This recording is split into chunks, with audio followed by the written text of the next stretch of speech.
Welcome to Car Shopping Mistakes. I'm your host, Deshone the Auto Advisor.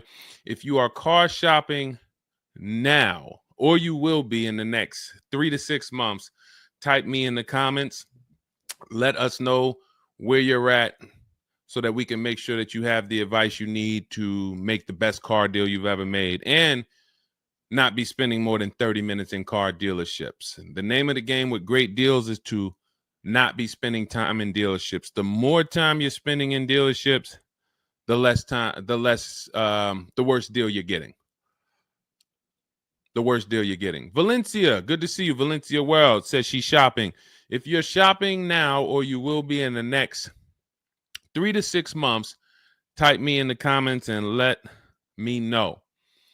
Now, for those of you who are not shopping right now, you still may hang around for the next hour, learn something, because you're going to see a lot of people ask questions that you will ask or you would have when you go start shopping. So what typically happens if you hang out here enough, somebody's going to ask the same question that you would have asked, and you can get your answers that way. So welcome to Truth. Good to see you. Let me hop on over to Instagram and actually pop in over there. And I'll give you guys time to start typing your questions. No questions off limit. I try to do just rapid fire Q&A. So you have questions about leasing, about loans, about, getting the best deal, new cars, pre-owned cars. If you just want to tell me your situation, kind of what your goal is, we can go from there. And that's typically how we run it here. So let's see. I'll give you guys time to start typing. Once we get the first couple questions coming in, Dolan will start to bring them into the show. And we'll go from there. All right, I'm just sharing the show. Shout out to the sharers. And before we even start with the questions, I want to talk about the mistakes that I see people making. Let's really start out with the mistake of this leasing versus buying. I'm so happy that over the last 3 years, who was taught never lease a car? You were taught or you heard never lease a car. I could not be more happy that we have been helping people get their first lease for the last 3 and 4 years. The financial advice we've been listening to concerning leasing has cost us thousands of dollars. I was going to lease a car next week. As long as you get 5 offers, cool money. As long as you get at least 5 offers, you're good.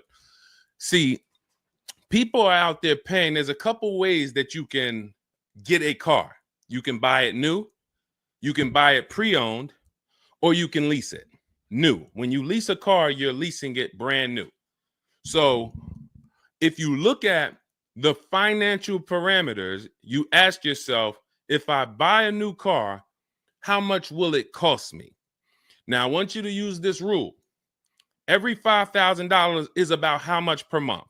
This is not for the new people. If you're new here, type the number 1. Let me know you're new. You've never been on the show. I don't expect you to have the answer to this question.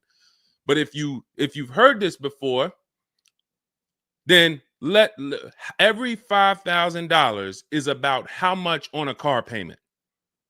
You may have seen this in my video. You might have seen this on a show. This is a principle we teach. I want you to lock this into your head forever. Let's see if anybody knows. Or we got a bunch of new people. Michelle's new. I see you. Cool Money's new. DJ Furious. Okay, I see you. Sandra Bonds on Facebook. You're new. Okay, a lot of new people checking in. We're live on YouTube, Facebook, Instagram, and TikTok. So if none of you know, I want you to remember this. Every $5,000 is about $100 per month. Good to see you, Digby, on TikTok. Every $5,000 is about $100 per month. So how do we turn that into a real budget? You look at a car, $30,000 divided by 5,000. You're going to see that's about 600. Well, that is 600. So when you see that a $30,000 car to purchase is $600, if you borrowed that money, now you know about how much that car is going to cost, about how much $600 a month will get you if you purchase. Now, if you lease, $600 a month, depending on the lease deal, could get you a $50,000 car. So we're driving. So if your budget is $600 per month, then you have a couple ways that you can get a car. You can go find a $30,000 new car, no money down. You're at about $600 on a 5-year loan. You can go find a $30,000 used car. You're about $600 on a 5-year loan. Now, for $30,000 used car, maybe it was like $45 when it was new. You get it for $30. Or you can get a $50,000, depending on the lease deal, brand new car that you lease. So let's drive this home. You have people pulling up in cars. They're all paying $600 a month. One of them is driving a brand new $30,000 car. They didn't put any money down. Another one is driving a $30,000 used car. They didn't put any money down. $30,000 car.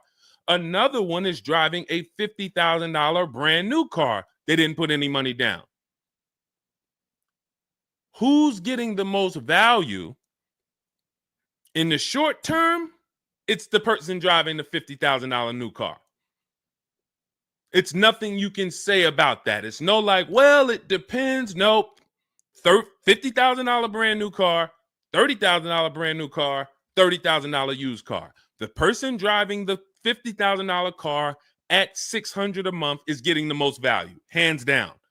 Now, in the long run, where do the people who buy win? That's where we talk about the 8-year rule. That's why if you're buying your cars and you're keeping it 8 years, you should be purchasing, not leasing. 8 years is when you win. So that's where I wanted to start at. Let's start, like, tear down this bad information you've heard and you've believed about leasing. And I see people asking, we got a lot of questions coming in. I see you, Jaguar Music, on Instagram. I see you, Cool Money. I see you, we got quite, I see, hold on. From what I can see, we got like 4 or 5 questions waiting. So Dolan, you could bring in the first one. Type your questions in, anything you want to ask. If you want to ask about leasing, I saw someone asked about bad credit. What about if I have bad credit? What about mileage with leasing? Just start typing those questions. We'll bring them all into the show and we'll get to them one by one. Is that true for someone that went into bankruptcy? Okay, so if you came out of bankruptcy, your goal should be to rebuild your credit as quick as possible. Right now, your credit's blank. You come out of bankruptcy, your credit's blank. You have nothing there, and that's a good thing and a bad thing. It's easy for you to build. I've seen people come out of a bankruptcy and literally they have a 700 score in 1 year. They're going to go get credit cards. Just like if you're 18. If you're 18, you go get credit cards, you don't use them. Pay $15 gas, or you don't have a car yet. You pay $15, $20 a month for something, pay it off. You're going to have a 700 credit score. The more you don't use your credit, the more credit they give you. So when they see that you have the credit, $500 credit card, $1,000 credit card, you're not using it, credit score is high because your utilization is low.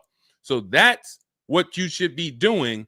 You cannot come out of a bankruptcy, just wipe your credit, and then go into the dealership and be like, okay, now I can get a car. You have no credit history. So the first goal should be, let me rebuild my credit as quick as possible, and you can do this quick. You can do this quick. Follow Shonda Martin. Some of you know Shonda Martin. She's on pretty much every platform we're on right now, and she's Road to 750 plus. Now you got to let me know. Can you wait and build your credit for 3 to 6 months? Can you start to get some type of credit history? Or are you in need of a car right now? In which case you have to get a car with bad credit or no credit. Because if you don't have anything on your history, that's technically no credit, which is bad credit. So, okay, you need something ASAP. Okay, so what you should be doing, and again, if you don't have good credit right now, you should be buying the smallest car you can with the lowest payment. I got into the car business 2006. I was 22. I've been in and around the car business since then. So what is that? Almost 20 years now? The mistakes come from 2 things. You don't know what to do. A lot of the stuff I'm going to say, oh, I didn't know I could sell a lease, Deshone. Oh, I didn't even know I could sell a car if I don't have the title. It's not paid off yet. I thought I had to pay it off to sell it. Deshone, I didn't know every dealer, every, Toyota dealer has a different price. I thought they were all the same price, like the Apple store. All of that is you didn't know. Oh, I didn't know about leasing. I thought it was this. I thought it was that. I had misconceptions. All of this stuff has cost you thousands of dollars. That's you not knowing. The other problem is you know and you don't do, because now I'm going to make sure you know. So once you know, it's your obligation, or it's up to you if you're going to do. So if I have bad credit, I'm looking to rebuild my credit. I need a car right now. First thing I'm doing is asking myself, in my book, Cars from Home, first step is how many years you're going to keep the car. Because we need to determine, are you going to lease or you're going to buy? Are you going to lease or you're going to buy? You don't determine that based on how many miles you drive or, it's the 8-year rule. Are you going to keep the next car 8 years? Who keeps their cars more than 8 years? Type K. Because you're buying what we call keepers. If you're a keeper, Deshone, every car I buy, I'm keeping this thing 8, 10 years, 12 years. When the transmission goes out, I go and get another transmission. I see we got keepers. Shout out to the keepers. Michelle, we got Chantal. Who are the keepers? Sandra Bonds on Facebook. I see you. Where are the keepers at? K Mathis on Instagram. Keepers. These, you should not be thinking about leasing. Who's the keepers? See, we like to make this clear. Lon, I see you. Kara, keeper. All right. You need to be very clear, because people be like, Deshone, you talk about leasing a lot. Should everybody be leasing? No. Everyone who's not keeping their cars 8 years should be leasing. And if you don't have the credit to lease, your goal should be get the credit to lease.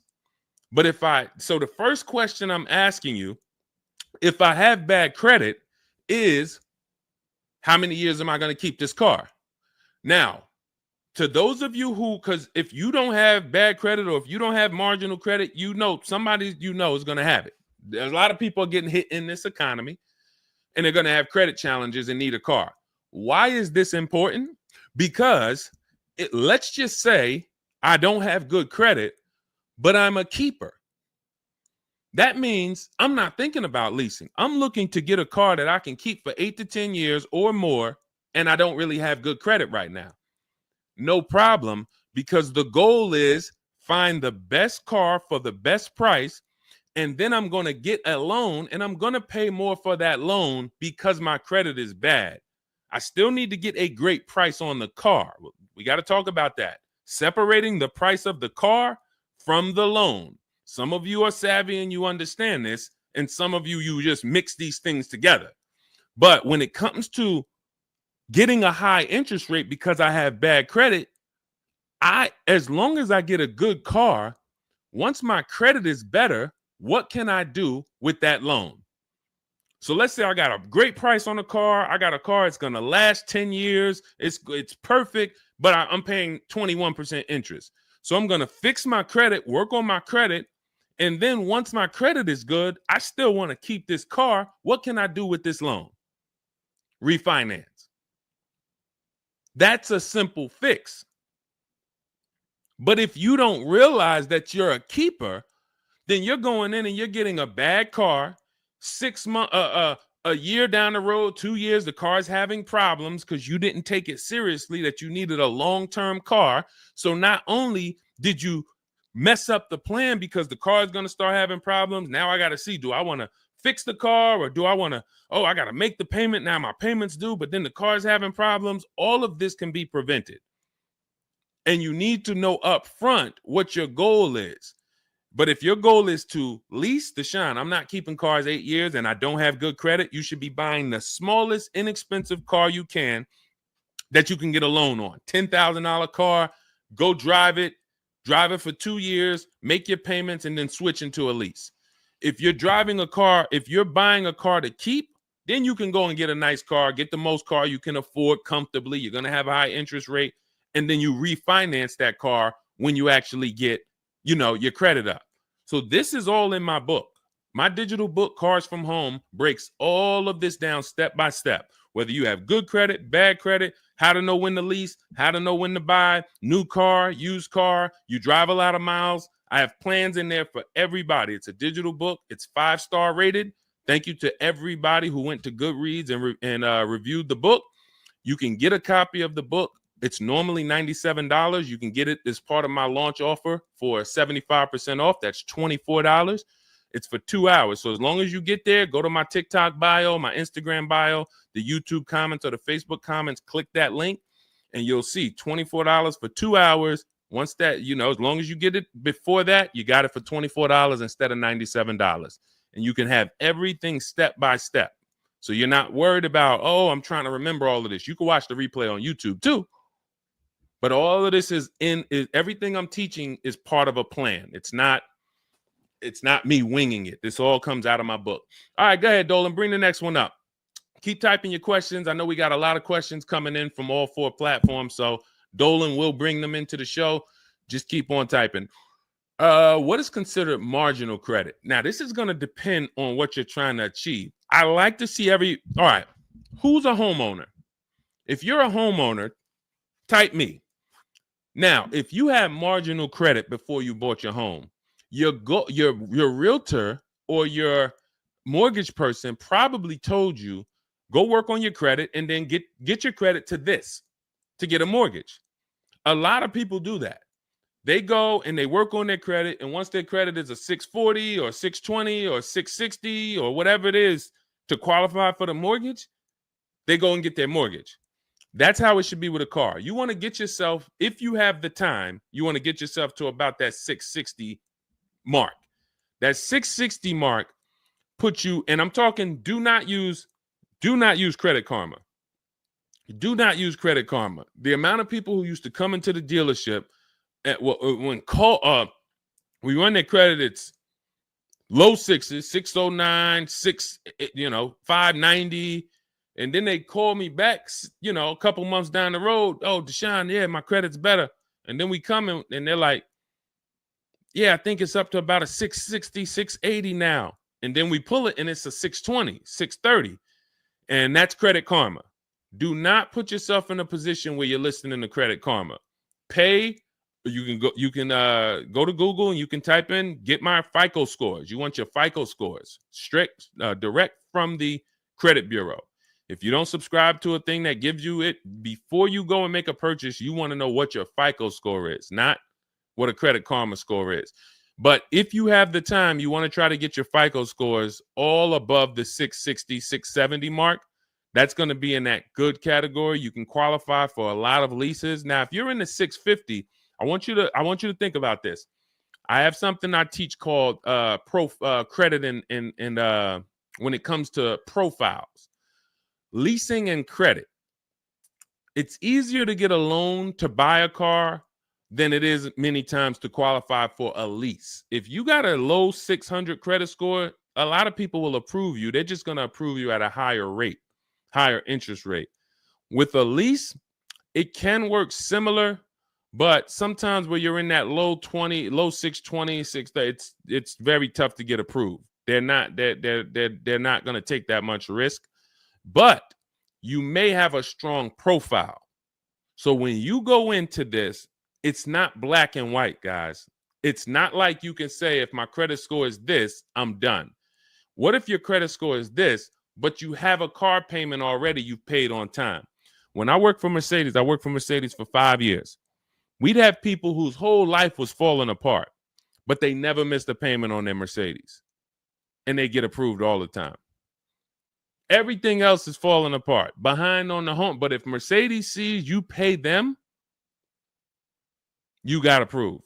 So what I say is a current car. That's why those of you, if you're building to get a lease, if you're building to get a better car, pay that car on time that you have now.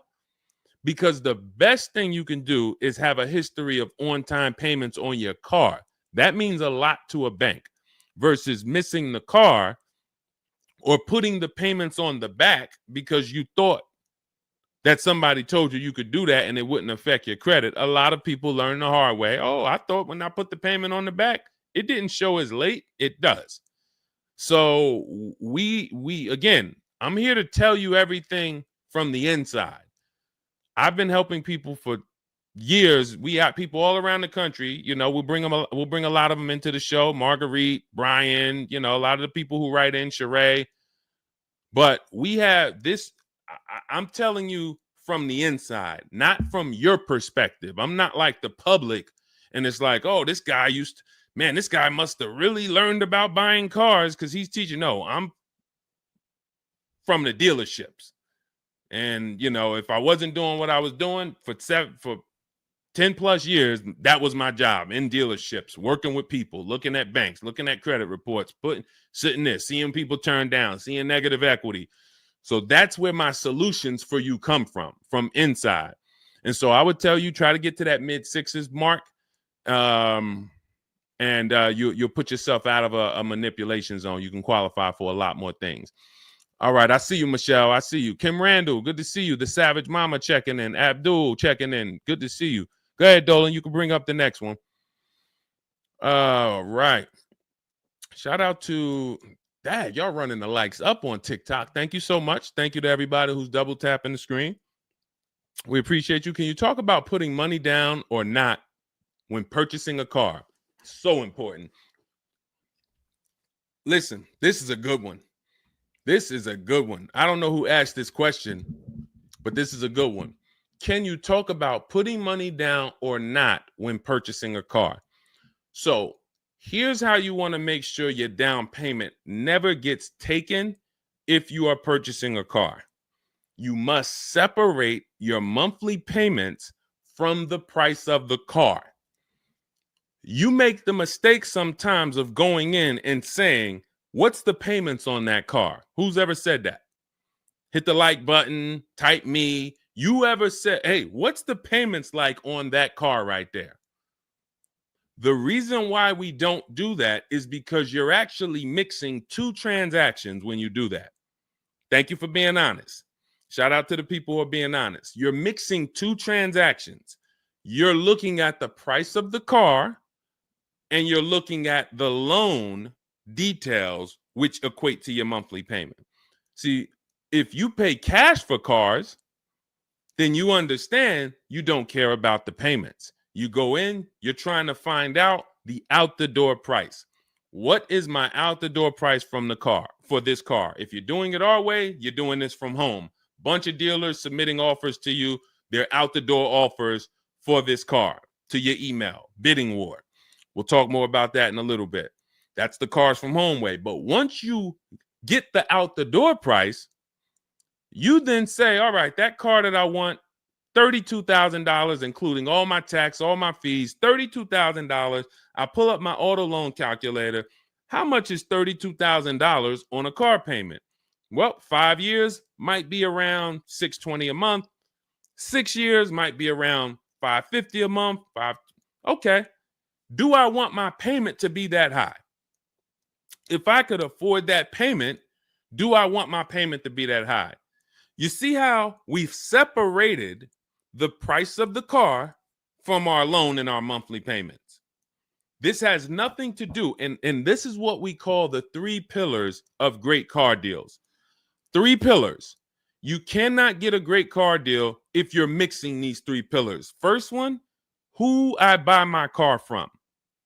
Second, who I get my loan from. Third, who I give my old car to and sell it to. That's why we don't say trade here. That's a curse word. Forgive me if I even saying it. And if, we get some questions about trade-ins, we'll explain why we don't trade cars.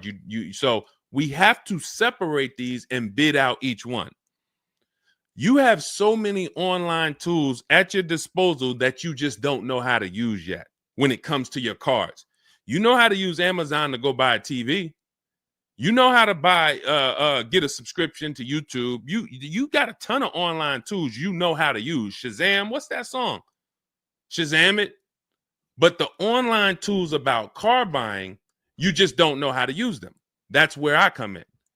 Our entire system is showing you websites that do this, tools that do that. And so we can make sure that we're getting the best deal.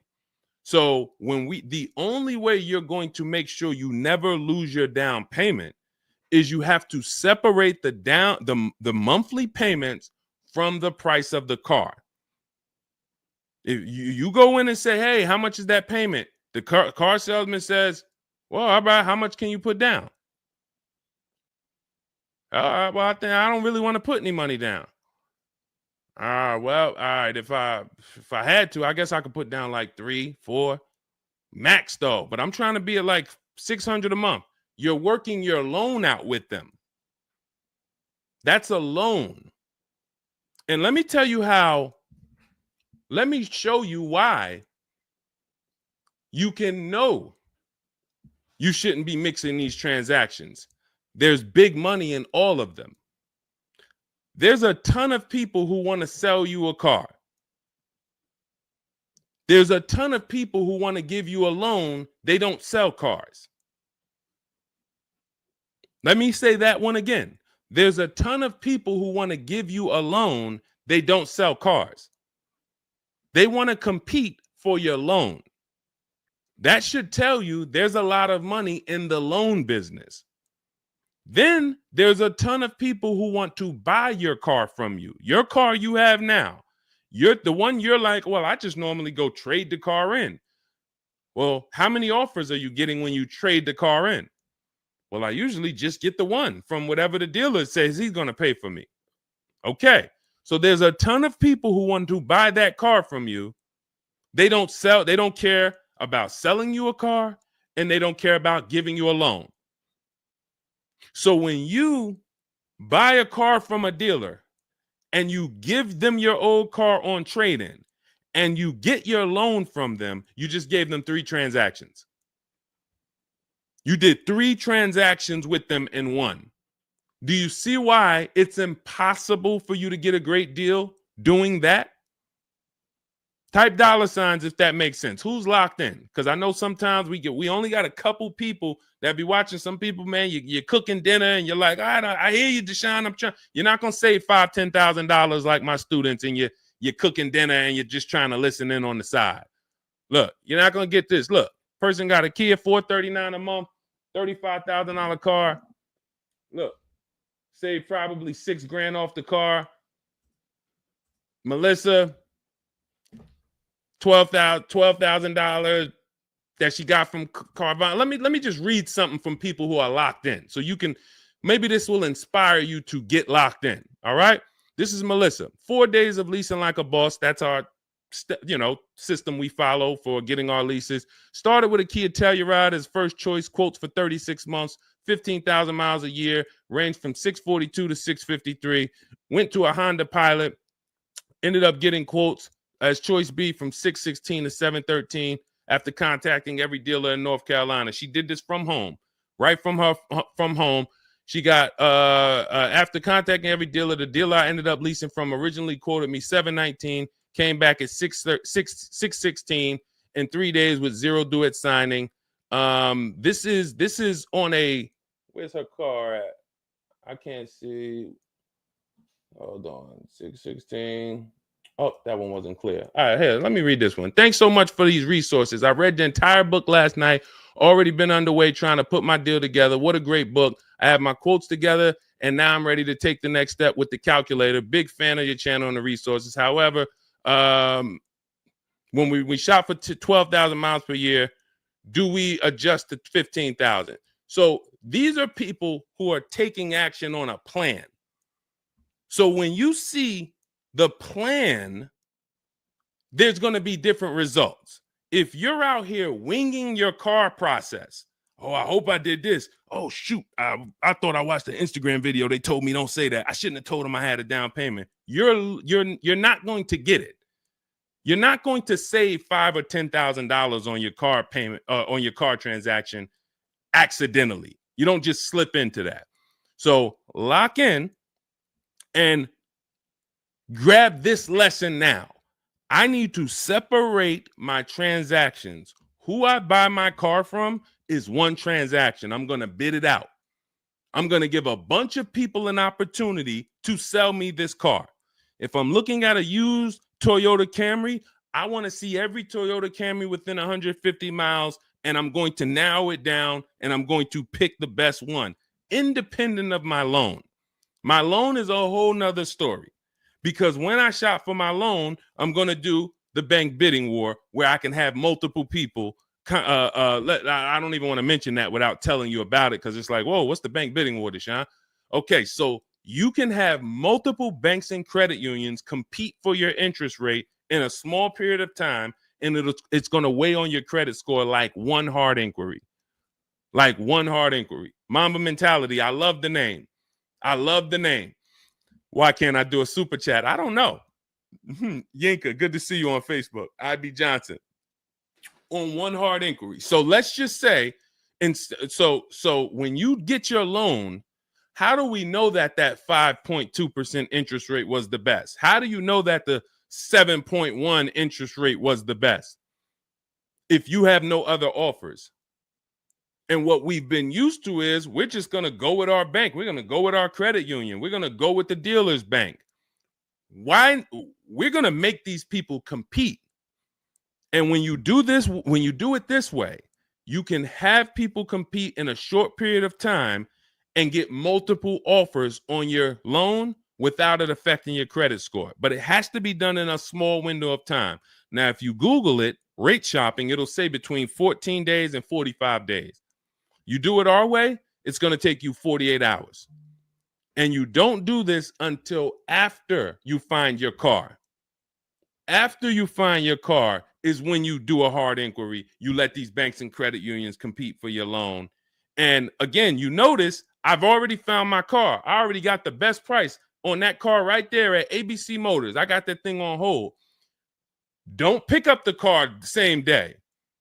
As much as they're going to ask you, hey, you want to take it home today? You want to take it home today? No. If I take it home today, when do I have time to go shop my interest rates? I'm not taking it home today, but let me get my buyer's order with my numbers on it. Let me go home and let me actually do my shopping for my loan and my interest from home. And then if you can actually beat that rate, it's a competition. But because you didn't know that you could let multiple banks do this in a short period of time, you're only going to your bank. You coming back with a 6.49. Well, I guess that's good. What if somebody could get you a 5.49? Do you know how much a difference between a 5.49 and a 6.49 is on a loan? Could be $1,200. This is why we're getting all the money. So again, all of this is in my book, digital book, Cars from Home. You don't have to wait for it to come in the mail. You can have it by the end of the show. It's in my TikTok bio, Instagram bio, Facebook comments, and YouTube comments. Normally $97, but you can get it as part of our welcome offer for $24. As long as you get there before the 2 hours is up, you get it for 75% off. It'll have everything in there. That is the bank bidding war. If you're not, again, before we go to the next question, if you're leaving the dealership wondering, if I was to walk up to, yo, Deshone, what's going on, man? Hey, I just got this car, man. What do you think? Okay. Did you get a good deal on it? Yeah, man, I definitely got a good deal. How do you know? If you're not saying to me, yo, man, you know how many offers I saw? Man, I got about 6 offers on this car from different dealers. This was the best one. Okay, you did good. What about your loan? No, man, listen, my bank competed, credit union competed. The dealership told me none of their banks could beat what my bank gave me. Congratulations, man. You got a great deal. But if you don't have that same confidence, you did not get a great deal. And now you're driving in a $30,000 car, $50,000 car, and you don't have the confidence that you actually didn't leave thousands of dollars in these dealerships. This is crazy. And when you get mad and stop accepting it, you'll listen to what we're telling you to do. If you think you deserve that abuse, then you're going to keep doing the same thing. That's why you got to unlearn. Okay? So separate your transactions. Who I buy my car from, I'm getting multiple offers for. Who I get my loan from, I'm getting multiple offers. Who I sell my old car to, I'm getting multiple offers. And with the internet, I can do all of this right from my house. Right here. All right. That's the Cars from Home way. Let's go, Dolan. All right. Keep typing your questions. I see you, Mamba Mentality. I see Mamba Mentality got a lot of questions. Samante Love, good to see you. Jay Bass, good to see you. Yep, Jay Bass. Separate transactions. Exactly. D So Chill on TikTok, good to see you. Lisa on TikTok, good to see you. Hector Ruiz, thank you, Hector Ruiz. Shout out to the sharers. Shout out to the sharers. I always got to take time to shout out the sharers. We can't do this without you. All right, how can I schedule a consultation with you? Also, does it make sense to lease a pre-owned vehicle? So let me answer the bigger part of the question first. Most leases are going to be brand new. There's only been a few manufacturers that have tried to do a pre-owned lease program. Lexus tried it. BMW's tried it. And there's certain brands that can technically lease a used car. The reason why I don't like it is because it's not enough of a wide stream. It's not enough of a mainstream program to create competition. And if you can't create competition, then you don't know if you're getting a good deal. If you walk in to lease a brand new car and you're walking in and again, we don't do this. We never sit down in a dealership. We're there to test drive only. We're never talking numbers. But if you are doing it the old way, you're going to go in and then you're going to get a bad lease deal presented to you. And they'll say, well, I could lease you this 3-year-old one and it'll save you like $150 a month. How do I know that's a good deal? It might be affordable. And sometimes you confuse affordable with a good deal. It's not a good deal because you could afford it. I want to let that sink in. We confuse, you know how many people I watch get a horrible deal, but they go home and they're like, yo, man, they got me to my payment. Bad credit usually. A lot of people with bad credit will brag about yo, man, you got to go see Joe, man. Why do we need to go see Joe? Man, he got me in a car. Nobody else could. All right, let's look at the numbers. Dag, you're paying 24% interest. You know this is an 8-year loan? You know this is an 8-year loan. Oh, nah, I just, listen, man, Joe, you sending all your friends to Joe. Oh, look, and this car has 70,000 miles on it. You paid 28,000 for it? See, because they got you to a payment you could afford. So you thought, good deal. Now, I go into a Bentley dealership right now. Bentley's $300,000. And they say to me, we'll give you this Bentley for $150,000. So they give me somebody offers to give me a $300,000 Bentley for $150,000. 50% off. We're going out of business. Take it. Can I afford it? No. Is it a good deal, though? Is it a good deal? $300,000 Bentley, half price, 150 grand. Many people, you don't have that in your budget to go and bring 150,000 dropping on a car. Now, if you want to do a business thing, go buy it for 150, quickly sell it to another dealer for 220. Okay, that's what we would do. But I'm not talking about that. I'm talking about just you alone. Affordability does not equal deal. A deal is a deal whether I could afford the deal or not. And the only way we know a deal is to actually get multiple offers. There's no other way. So I'm going to continue to say it. There is no other way. I've been in the car business since 2006. There is no other way for you to know you got a deal without comparison shopping. Same way if you walked into a grocery store and there was only one, you walk into the Dorito factory. There's only Doritos everywhere. No other competition. They sell them for $7 a bag. There's no competition. So everybody who's in the Dorito factory is paying $7. But when they go in the supermarket, Doritos competing against Lay's, competing against Wise. Oh, you can't be $7, Dorito. You might have to be $4 this week. You might have to be on sale this week for $2.99. Competition. It's everything else. So a lot of what I'm saying to you will click when you realize that you've been programmed to buy cars in a way that you don't buy anything else up. You don't buy anything else that way.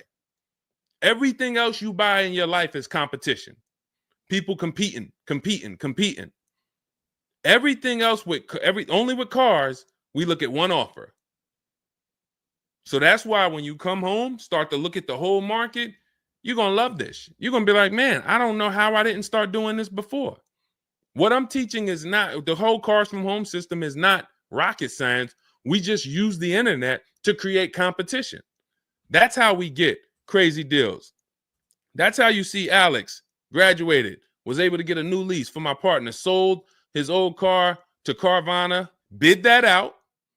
Notice he didn't trade it. He didn't say I traded in my car. I sold my old lease to Carvana, old 3,500. He got 14. That was his highest bid. Went test driving, got a 2025 Hyundai Tucson, got a 1.3% lease deal, no money down, $42,500 car, $580 a month, and that's a 1.3% lease. Now, $42,500, guys, would normally be, with no money down, about $800 a month. Maybe about $825 for 5 years. He's paying $580. So when we talk about leasing keeps thousands of dollars per year in your pocket versus purchasing. Thousands of dollars, not hundreds of dollars per month, but thousands of dollars per year. So to answer your last question, I don't do consultations. We have 3 ways we help the public: through my book, through our Shop with Deshone program. A lot of these people that you're seeing me share, they've either got my book or they're in our Shop with Deshone program. Just Ralph, Jen, Stormy. Just wanted to let you know that your package worked. $48,000 MSRP, no money down. She's paying $622 a month. That's normally a $900 payment. Marie, some of you know Marie from some of our other shows. We talked about her. Just wanted to reach out. Thank you. She used the book, saved over $13,000 off of her Mercedes, got her payment to be hundreds lower per month, maintenance included. Just wanted to say thank you. She got a 2025 GLC Coupe. Some people have this same car. You're looking at this car. You're like, hold on, Deshone, I got that same car. Did you get $13,000 off? Did you get $13,000 off? This is when we got to say to ourselves, whoa, what's happening that Marie got $13,000 off? I thought I did okay. I got $4,000 off. You see how dangerous it is when you don't get multiple offers? You thought, man, I negotiated, man. I was in that dealer for about 5 hours, man, to get that $4,000 off. Marie never went into a dealership and she got $13,000 off. So you just made a $9,000 mistake. So you could either change your behavior, go grab my digital book, Cars from Home, learn the same thing, use the same strategy step by step that Marie just used, and you could eliminate you making these types of mistakes, or you can continue to do what the car business wants you to do. So in my digital book, you have everything. That's why it's called 7 Steps to Saving Time, Money, and Avoiding Dealerships.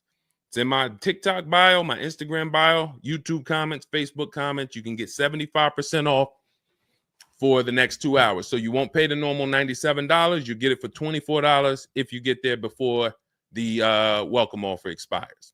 And that's a digital book. It'll be in your inbox by the time we end the show. You'll have all these strategies to use for you, your family, your spouse, your kids, to make sure every transaction you're winning. You're leaving no money on the table.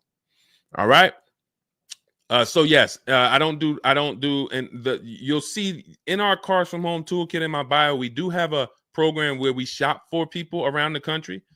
In fact, before we go to the next question, let me show you what you'll be able to do. But in our case, we do this for clients. So you get in where you fit in. I don't tell you, it's like if I put a buffet in front of you, everything gets you full. You get the book, you're there. You come into Shop with Deshone, we do it together. You watch our video checklist. You have coaching calls, we have Zoom calls, we have a private Facebook group. You get to your goal. Or you can, if you qualify, you got to have the credit. You got to be shopping for a new car. You can look into our Done For You program. You can book a call with our team. But here's an example of how big of a margin these offers. I want to show you the difference between some offers here, because some of you don't really see it. Hold on. I got to label these better for our next show. Okay, here's an example. So we can see here for this particular car, the payments ran, all of the car itself is $64,000. We're shopping for a Genesis. This particular month on this particular car, the payments range. Y'all ready? We got 6 offers on this car. The payments range from, well, I'm just reading them to you. $973, $899, $1,102, $1,066, $921, $913. Now this is initial payments. Why is there a $200 difference in these initial payments? This is why you never want to take people's first offer, because the initial payments are going to be high. But even in the initial negotiations, why is it, Deshone? Wait, all of these cars are the same price. Why is one dealer at $1,050 and another dealer is at $899? Because they're criminals. So what do you think you're doing if you just walk into a dealership and say, let me give this dealer a shot at negotiating? If you're negotiating with the dealer that's at $1,050 or $950 or $975, where are you going? And the goal is to have that dealer. This is why when these dealers come, when they come down $100, you think, oh, I had to win. Man, they just came down $100 per month. They started out, they were at $590, and now we're at $490. This has to be a good deal. Well, how do we know that they weren't supposed to start at $490 and end up at $390? If this is clicking for you, type a $, because this is clicking for some of you.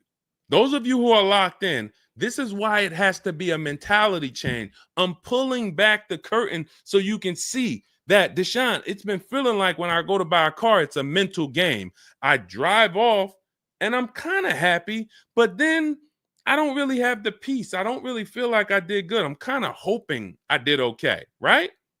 That's you, right? So I'm telling you that your gut has not been lying to you. I see you, P. Honda Fundamental Salon. Good to see you. Got my book. Use it. Use it and win. So your gut is not lying to you. I'm just the one from the inside coming to tell you that you closing your eyes and hoping things go well is not working. It's not going well for you. If you looked at other people, they're doing better. If you looked at people with strategy, they're getting cars for $200 a month less than you. They're getting $5,000 off less than you. They're leaving knowing that they got the best deal because they saw so many offers. You're hoping, and that hope is not leading to that. Hope is a bad strategy. So what you want to do is you want to change your mindset and realize that the dealer's whole goal is to keep you from shopping.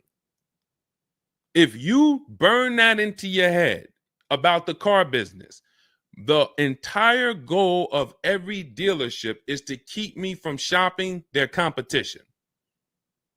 And if you know that, then you're not going to go into the dealership. You're going to say, all right, how can I be at home and do this from home? Again, that's all in my book. But even if you want to make calls, there's some people, you've been on to this since 4 years ago, 10 years ago. You're like, Deshone, man, I knew, man, I don't go into those dealerships. I call around, I'm going to get me a bunch of offers. And by the time I get there, that's when I'm picking up my car. You've been on to this truth for a long time. Some of you, I'm not telling anything new. Some of you, you're like, whoa, I didn't know that really. I thought that it was all about going in and just negotiating. No, because 80% of dealers are never going to give you what we call a below market deal because they got too many other people walking in that's willing to pay a higher price.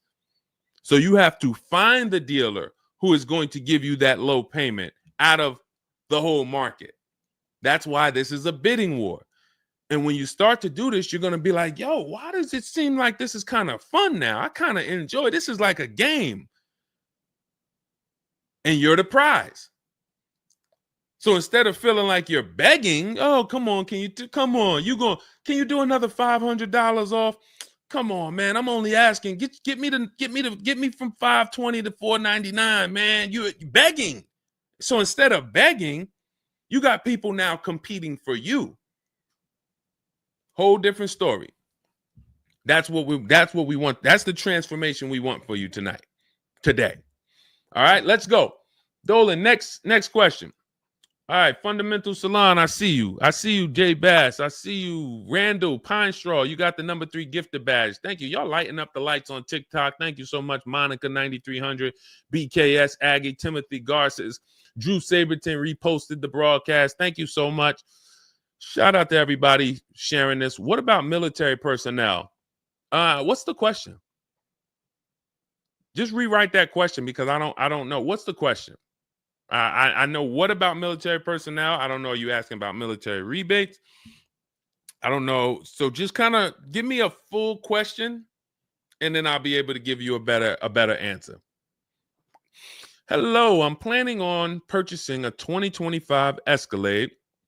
Any negotiation between the MSRP and the invoice? Of course. Now, if you walk into a dealer and you say something like that, what is the dealer going to say? So let me ask everybody who's watching. We're live on Facebook, TikTok, Instagram, and YouTube.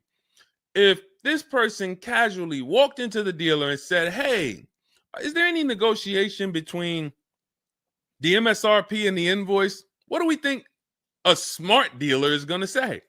Not an honest dealer, a smart one. Thank you, Sassy. No. No. And you know what's crazy? They're going to say it in a way that makes you believe it. So if I put my car salesman hat on and I switched it to kind of for myself, this is what it would sound like. Or is there any negotiation between MSRP and invoice? Not really. On these cars, I mean, we don't even have a lot of them. A lot of people are trying to get them now because the tariffs are about to hit. And even though this is an American-made car, some of these parts, they're produced in Mexico.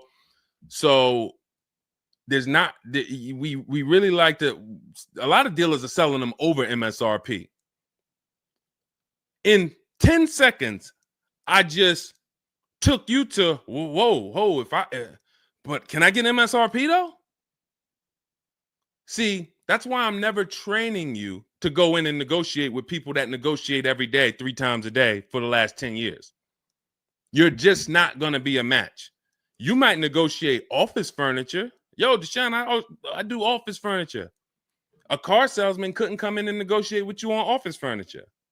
But you can't go into a car sale and negotiate with car salesmen because, again, the psychology, we just know every question to ask, everything to say. It's a mind. And so some people use it for good and some people use it for evil. And so how do we find out what the discount is on the Escalade? We talk to multiple Cadillac dealers. Now, if you're doing it our way, in my book, I have scripts that I wrote for you. It's all by email. So there's a reason that people can actually go in, use this book, use these scripts, and come out with great deals. This is Trey. Trey got 3 cars using our system. He says, my son was in the market in 2025. He just got a 2025 Blazer. He said, I started sending emails in the wee hours of Tuesday morning. So those are email scripts that I wrote. They're in my book. You have access to them when you get my book. You're using all my scripts. We're not talking. We're not doing any of this by mouth and saying, oh, I got to remember What did Deshone say? Don't, oh, I didn't want to say that. None of that. There's no room to make a mistake. We're just typing, copying, and pasting. He says, emailed 25 to 30 dealerships, got 8 offers, closed the deal in 2 days. 2 days.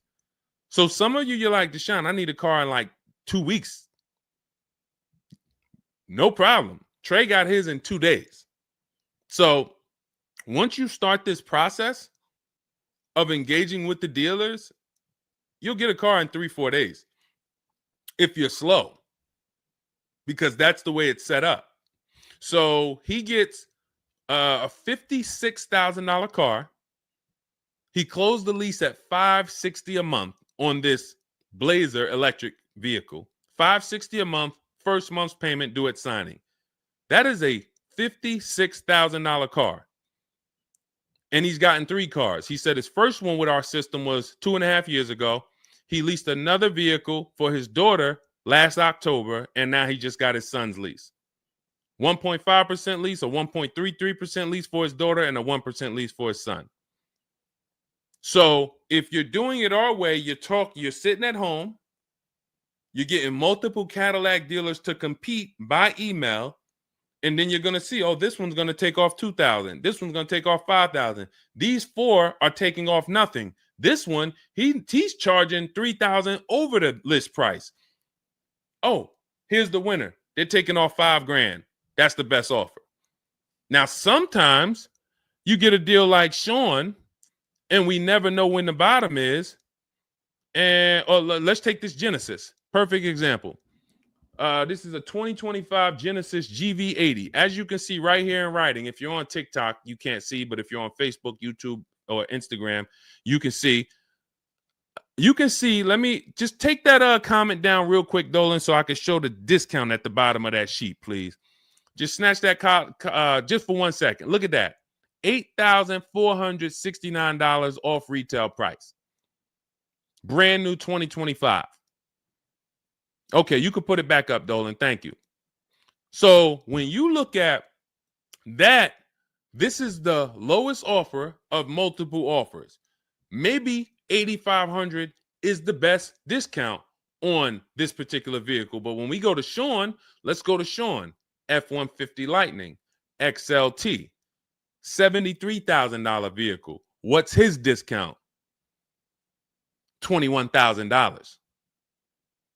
Look at the dealer discount and look at the rebates. And every dealer is not going to tell you the rebates. Some dealers will not be honest with you about the rebates. They'll hold some of them or they'll hold all of them. When he got all his offers, he saved $21,000 off the price of the car. So how do we determine, to answer your question about the Cadillac Escalade, what's the discount between MSRP and invoice? We don't know. Could be the best discount could be $3,000. The best discount could be $5,000, could be $10,000, $12,000. We don't know. And because you don't know, you cannot negotiate. If you knew that the best discount you could get on a Cadillac Escalade was $8,000, you knew that, then it would be easy to negotiate. I'm just going to go on. All right, man, come on. You're at $6,000. Nah, man, I want another $1,000 at least. I'll let you keep the last $1,000, but you got to get me to $7,000 because you know the bottom, $8,000. No car that we go in to get do we ever know what the bottom is. So what you're doing is you're feeling for the bottom. But if Sean thought $10,000 off was the bottom for his F-150 Lightning, then he wouldn't have got $21,000 off. That's the danger. So when I say to you, you're leaving $3,000, $5,000, $7,000 on the table, you can't say to me, Deshone, no, I'm not. Because I get so many offers, man. I know I'm not leaving money on the table. You don't know you're leaving money on the table. I got $8,000 off my Infiniti truck I got when I leased it. How do I know that was the best offer? Because I had 7 other offers. I had 7 other offers of Infiniti dealers that I went back and forth with by email. This one giving me $3,000 off. This one $4,000. This one $6,000. This one $6,000. This one, we'll do $8,000 off. You got it. You won. Took me 60 minutes.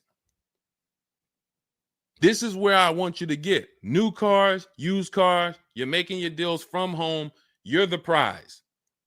You're going into the dealership to pick up your car, man. They like, man, you sell cars? How'd you was like quick, man, that you kind of knew what this was quick. Car salesman going to love you because you didn't waste their time. You didn't tie up 8 hours of their time. They're making deals with you in 20 minutes, 30 minutes. It's great for everybody, but it's mainly great for you. That's what we want. Okay, all of this is in my digital book, Cars from Home, 7 Steps to Saving Time, Money, and Avoiding Dealerships. It's not a mail book. It's a book. You can have it in your inbox in the next 5 minutes. Normally $97, but as part of our welcome offer, you can go to my TikTok bio, Instagram bio, click those links. You can go to the Facebook comments or the YouTube comments. Dolan has a link for you guys. You get 75% off. That's $24, but it's only for 2 hours. Now, if you visited earlier, some of you, I did a show, my last show, you might have visited the link and you missed the countdown. You'll see it's gone. So you want to make sure when you actually go there, even if you come back in a couple minutes, don't let that timer hit 0. Book's still worth $97. You saw Marie, she saved $13,000. So I think if Marie, if she was on the show, she would say, look, even if you missed the $24, get that book. Save me $13,000 off my price. All right. Corey Duncan, I'm just catching your comment on TikTok. Look, it works, y'all. I promise. Leased a car back in April after using his book. Got the best deal. You see what I'm saying? Like, and this is all over. It's too many people for me to pay. When I tell y'all, like, it's too many people. I pride myself on not can Deshone get great deals. Obviously, you guys know if I could sit on here and answer your questions for an hour and a half, clearly I've been in the car business since 2006. Clearly, Deshone can get great deals. But can other people? That's why I'm showing you other people. That's why I'm showing you Benita. That's why I'm showing you Kimberly got 20 grand off her Maserati when she got it. Zafrina got 2 cars. She got a car last year, got her Jeep Grand Cherokee, $66,000 car. She got it for $579 a month. And then she just got another car that she posted 2026. Not even a 2025. 2026s. It ain't even out yet. She got a Kia or just came out recently. Kia EV6, $76,000 vehicle. She got it for $742 a month. She leased it. Now let me just do some math for you real quick on how crazy a deal that is that Zafrina got on her second car. The first one's crazy too. They're both crazy. But let me just, here's how we judge a lease. We judge a lease by how much we're paying and how much car we get to drive for that payment. So the reason I created the 1.5% rule is for you to know you're paying too much money for a car you're giving back. The 1.5% rule tells us if we divide the monthly payment into the MSRP with no money down, it creates a percentage. And if that percentage is over 1.5 for 12,000 miles per year, we're paying too much. It's no value there. It's a bad value lease. Let's look at Zafrina's deal that she just got. She's paying $742 a month, and she got a $76,000 car. So let's say, go into our calculator, $742 a month, 36 months. That equals $26,700. That includes taxes, everything. That is how much she's giving them for 3 years to drive this car. $26,700. It's a $76,000 car. You don't have to be a mathematician to know that if you walked into a showroom and you saw a $76,000 car, once taxes and fees and everything were on top, it's over 80 grand. And you could drive that car for 3 years for $26,000 and you give it back to them, we don't have to, we can imagine how much value that is. So that's how we judge a lease. And the more I pay, the more I have to look at, okay, is this a good lease deal? Is it a great lease deal? Is it a steal? Zafrina got a steal. Anything 1% or lower, it's a steal. From 1% to 1.5%, that's a good deal. Well, let's say from 1% to 1.25, great deal, great value. And then from 1.25 to 1.5, good lease deal. So it's good, great, and a steal. Any of those is good. It depends on the vehicle, and it depends on how well you get offers, because different vehicles have different lease programs. But once we get, you don't walk into a dealership and say, hey, get me the 1.25 or get me the one. You don't do that. You got to see what the best offer gets you. But this is where you want to be at. Empowered shopping. Okay. Thanks, Randall. I'm working on my lease deal now from the book. Way to go. Way to go. All right, Dolan, go ahead. Pull up the next one. I'm going to take a sip of water. I see we still got a lot of questions to get to.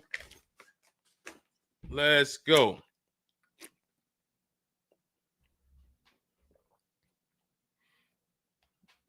Mark is me. Good to see you on Instagram. Checking in. All right. Let's go. Does it matter if you email or call a dealership to find out the best price? All right. No. You just got to realize it's going to be different things that come with phone. The reason why.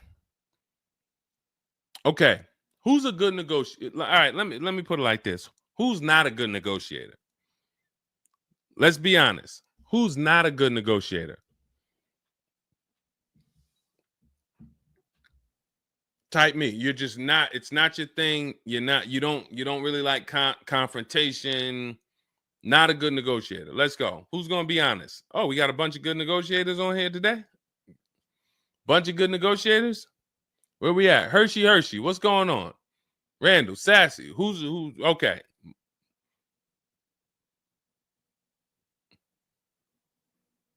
Okay.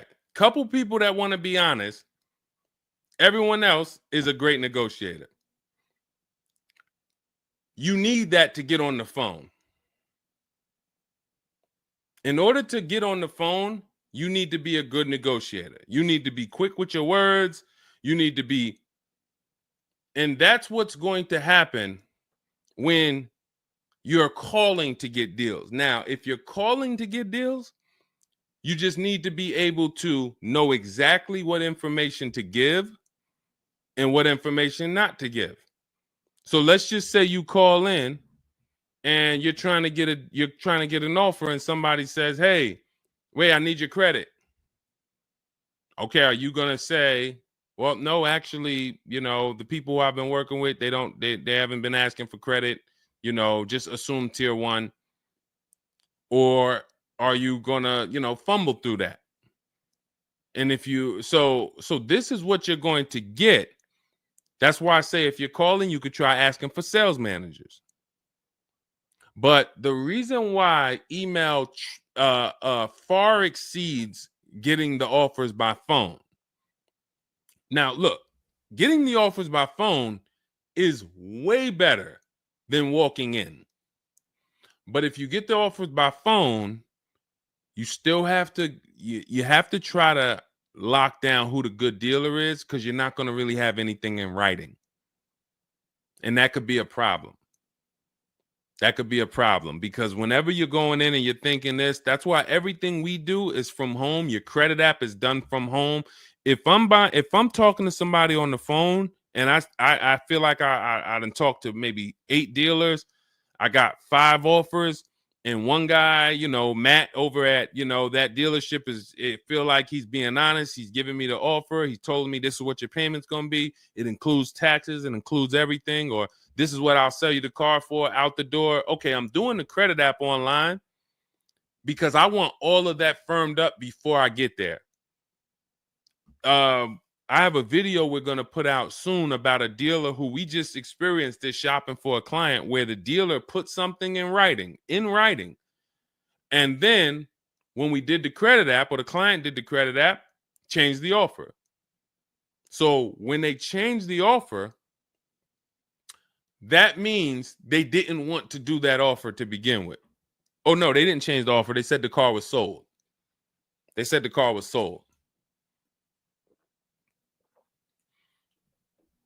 Me knowing what I know that what they wanted to do was tell you one thing and then they wanted you to come in so that you could so they could raise the price on you. This is why we are not going in until we do our credit app online. And when I tell you we are doing everything from home, except the test drive, we are doing everything from home. We're not going in, all right, come on in, let's finalize this. No, we'll come in and pick it up. You can send me the credit application. I will email you my driver's license. I'll email you my insurance card, because when you do this, your deal is solid. If you're going in the dealer to finalize your transaction, the deal is actually not solid. The deal can be changed. And what you'll see sometimes, like in this video we're going to post, is once they find out they can't get you to come in to actually change the price, that's when they're going to start changing the tune. That's when things are going to change. And you know, okay, I see what you were trying to do. You were trying to get me in there so that you could change the price on me. So that's why email is really the gospel when it comes to us. And another thing, you don't have to talk to anybody. You don't have to remember what you're going to say. What's up, Robert Ishel? You don't have to remember what you're going to say. You don't have to worry about saying the wrong thing. When you're doing this by email, especially when you're using our stuff, if you have my book, my digital book, everything's in there. The scripts are in there. When they say, when can you come in? We have a script. When they say, hey, we only give quotes on for people who are in here, we have a script. When they say, hey, I don't have this car, but I might be able to get it for you. Are you open to that? We have a script for that. Everything, we have probably 50, 60 scripts. Everything they're going to say. So that allows us to have conversation by email. We're not just emailing. We're having, Marcus Me asked, I see a question about warranties. I got you. Hang on. Mark, we're not just emailing, we're having conversations by email. Big difference. Conversations by email move things forward. Oh, we can't do this. Oh, how about this? Hey, it's a back and forth. That's why our scripts are so powerful, and they move things forward and they keep it on your agenda. So again, me, myself, I could do it either way. If I was doing one car deal, I could call around. I'll ask for sales managers. I'll talk to the sales manager. I'll try to get a car deal done. But it's the transferring of information, and this doesn't work on a used car. So this only works on new cars. So if I was buying a used car, it's a whole different system. But another reason this isn't effective. What's up, Smitty? Hopping in on TikTok. Another reason that's not effective. Again, better than you walking in. I'm just being straight up with you. If you told me is that better than me walking in? 100%. Get on the phone. You will do way better on the phone than walking in. But compared to email, you ask me like email or phone, which one's better? Email crushes it because I can have conversations quicker. I have stuff in writing. I don't have to worry about not having something in writing, and I show up and I thought that it was this and then it's that, and then it's nothing I need to remember. Yeah, I think that's enough. I think that's enough. So again, in my book is all the scripts. And without you knowing what to say when they say this, then the conversation is going to move slower and you'll be typing everything manually. What should I say to them? All right, what should I say to this? When they say, "Oh, can I have your full address?" Okay. These are the things that you want to know how to respond to. Okay? All of that is in my book. But again, either way is better than walking into the dealerships. Walking into the dealerships is where you're going to lose. All right, go ahead. Next question. Kevin Carroll, Jamie Rodriguez. Good to see you. How do we apply for a soft credit pre-approval? You have to find a bank or a credit union that does it. If your bank or credit union should be the first people you ask, can you get a soft credit pull pre-approval? Because the soft credit pull pre-approval doesn't start the rate clock, doesn't start first of all, the rate clock starts at the hard credit pull, which means your credit bureau, Equifax, Experian, TransUnion, they're looking now and saying, okay, you have a certain period of time where you can do more of these to actually get different rates. But once that period of time closes, we're going to update your credit score. So let's just say you get that hard inquiry, and when it closes, your credit score drops 10 points. Okay. Had you gotten 3, it would have dropped 10 points. In that window, same 10 points. But if you let the window close, then you go and get another hard pull. When the next window closes, it's another 10 points. That's why we don't want to be moving like that. We don't want multiple hard pulls in a spaced out period of time. So you want soft credit pull, and if your bank or credit union doesn't do it, go to Google. Go to Google, type in soft credit pull pre-approvals. Find a bank that does it, because all you want to do is put your budget together. This might not be who you get a loan from. It's just for you to put your budget together. And if you've ever bought a house or you got a mortgage, you'll see, all right, you might pre-approve me for, 4.25 interest rate. And then once I go to get my loan or my mortgage, it might go to 4.3. It might go to 4.6. It doesn't matter. This is just to budget. You need something so that you can know how much you can spend. That's the purpose of the pre-approval. So it's no reason for you to ever give a hard credit pull. You are much better off just using the rule of every 5,000 is about $100 per month. Burn that into your head. Every 5,000 is about $100 per month. So that means when I'm looking at this $30,000 car, that's $600 a month for 5 years. What if I want it to be $500 a month? Then I need to, instead of taking out a loan for $30,000, I need to take out a loan for $25,000, which means I got to put $5,000 down. But if I'm taking out a loan for $30,000, it's going to be about $600 per month on a 5-year loan.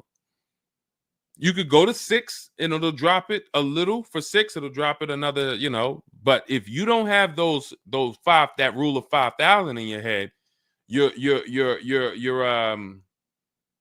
too off in your budgeting. You need to have some type of anchor to what this car should cost me. If I'm looking at a $50,000 brand new car, I don't want to be able to, give me the $600 a month on that. Wait, Deshone already told me every 5,000 is $100 per month. How am I looking at a $50,000 car and saying get me the $600 on that? Just divide 50,000 by 500. You're gonna see, oh, that's 1,000. This thing costs 1,000 a month on a 5-year loan. Yes. No money down. Yes. This keeps you from getting in trouble. This keeps you from leaving out the dealership with a 9-year loan. You're at your payment, but your loan is for daggone. It's like if you might not know, it's there's 50-year mortgages. Who would take a 50-year mortgage? Anybody? Anybody volunteering for a 50-year mortgage? Any takers? I didn't think so. No. Why? If you went into a house, $500,000 house, and they said your payment is this for 30 years, but if you take a 50-year mortgage, it drops to this. Nobody on here would be like, okay, yeah, give me the 50-year mortgage. They're available because we've learned that 30 years is the longest you would take a mortgage. And that needs to be 72 months with cars. That's why I tell you 72 months should be the longest you ever consider for a car loan. And if you go in with these parameters, nobody can take advantage of you. All right. All right, let's go. We'll wrap in a car. We're almost done. I say let's go. I see we got maybe one or two more questions. We'll see. For lease, I can only go through the dealership finance department. We'll bring that one in next. I see you. I see you on TikTok. Anita, I see you. What's going on? Warranty extensions worth it? Oh, you mean extended warranties? Okay. Are extended warranties worth it? Depends on the car. If you with warranties, you're asking yourself, what's the odds that things are going to break on this car? And then how expensive are they to fix?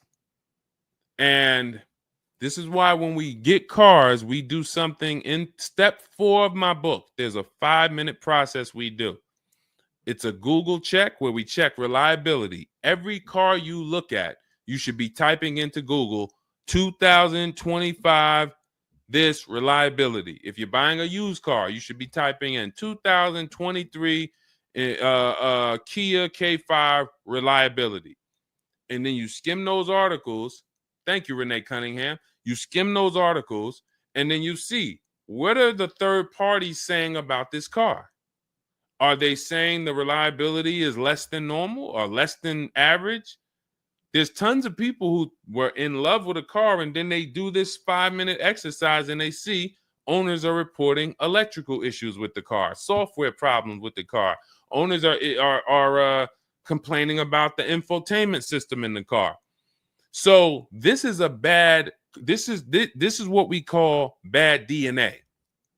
This is not something that when we buy used cars, you'll see in my book and you'll hear me talk about on the show. We screen down used cars with title history, service records, accident history. That's how we make sure it's a quality used car. Title, service records, accident history. But you could put all those things together, and if you got a car with bad DNA, it has electrical problems, none of that will fix it. So, Deshone, I did that whole search you told me, man. I did everything. I narrowed it down. I got a good car. I got the best price. But, man, the car is giving me problems. You skipped step 4. You didn't do that Google search I told you to do, right? No, I didn't, man. I didn't do it, man. I skipped that. That right there, now you got a great deal on a bad car. So the things I'm telling you to do take 5 minutes. Nothing that I have talked about on this stream takes 2 hours or 1 hour or 45 minutes. Shoot, I have my car in 60 minutes. I do the whole process in 60 minutes. So not one thing I have told you takes more than 15 to 20 minutes at a time. So this is a 5-minute exercise concerning this question somebody asks, are extended warranties worth it? So extended warranties cannot fix a car with bad DNA. You want to skip that. So once you find out, okay, I got a car. For example, there's certain Nissan. You're going to type in the year, the make, the model, longevity. Going back to the keepers. Everybody who answered earlier, they're a keeper. You buy your cars, you keep them more than 8 years. Type K for keeper. You don't lease. I don't want you thinking about leasing. But if you're keeping, you need to think about warranties. Just like people who lease don't need to think about warranties for the most part, unless they're a high mileage driver, they're getting a high mileage lease, they're not thinking about warranties. So if you're a keeper, you're thinking about warranty, which means you need to look at longevity. There are certain cars you're going to type in, do this exercise, type in the year, make, model, and the word longevity to Google, and you're going to see this car, owners report transmission problems between 90 and 110,000 miles. There's nothing you can do to change that car's DNA. Nothing. So, yes, you can get one with good service records, good accident history, good title history. Nothing you can do to change the fact that that car has transmission problems from 90 to 110,000 miles. So once you do that exercise, that quick 5-minute check, then we can look at what's the cost of repairs on this car. Is it a Mercedes where when something breaks, it's $2,000? If it's a Mercedes and something breaks, and you can keep typing your questions. If you have a question on TikTok, nothing's off limits. So we got time for a few more questions, but you got to type them in for us to bring them into the show. So are we once you know what cars, like give you an example, you got a Honda, you got certain cars, they're very inexpensive. Something breaks on the car, the parts are cheap, inexpensive. These are the cars where you don't need extended warranties as much as you need a car when you look at a car that has high cost of repairs. So what should you be typing in for the car you want? Cost of repairs. If you're looking at a Volvo XC90, Volvo XC90 repair cost. Where does it fall? You're probably going to land on an article that shows you the rankings of cars repair costs. If you see that Volvo and Cadillac and Mercedes and all Range Rover, Land Rover, they're up here, then you need an extended warranty. Because when one thing breaks, if you got a $3,500 warranty, it might pay for the whole warranty. One thing. But if you're looking at a car and it's very low, Mazda or Honda or Toyota or very low cost of repair, then maybe you save the $3,000 and you don't get an extended warranty. You just put that money to the side. So it's going to depend on the car. When I worked for Mercedes, if somebody was buying a Mercedes, I told them, go in there, finance department, buy as much warranty as you can afford. That was my words all the time. Buy as much warranty as you can afford. IDK, following your book to secure a lease. How do I get it without putting money down? We don't shop with money down. So you haven't gotten to that section yet. I'm glad you have the book, IDK, but there's no scenario when you're using our templates and scripts where we shop with money down. In step 3 of the book, which is deal focused budgeting, I explain how down payments come in, and I explain the risk of down payments. But when we're in step 5, which is reaching out to dealers, where we're getting our offers, there's no down payment that ever comes into the conversation. All of our lease offers are with first month's payment due at signing. That's not a down payment, because it's just like when you rent an apartment, you pay your rent at the beginning of the month. When you lease your car, you pay the payment at the beginning of the month. And that's it. That's not a down payment. That's your first month's payment. But no, all you do is just follow the book. There's no again, and stay on the steps. Here's what I want to drive home when it comes to this book. And I see we had somebody, Linda March, on Instagram. I see you. Grab Linda March's question, please, on Instagram, Dolan. Do not read this like this is some seminar. There's 2 types of people who use the Cars from Home stuff. All of our stuff is made to be like you having a conversation with me. If you jumped on the phone with me and you said, Deshone, this is what I want. What's my first step? I would give it to you and then you go do it. I wouldn't say to you, okay, Linda, you're going to do this. And then once you do that, go and do this. And then once you do that, go and do this and then do that. And then by the time you finish this, you'll see this on this website, and then you'll be ready to pick up your car then. How would that go for you? Carrie Ann, Gifted Hands Cash, good to see you on Facebook. Well, how would that go for you? You would be like overwhelmed, confused, messing up.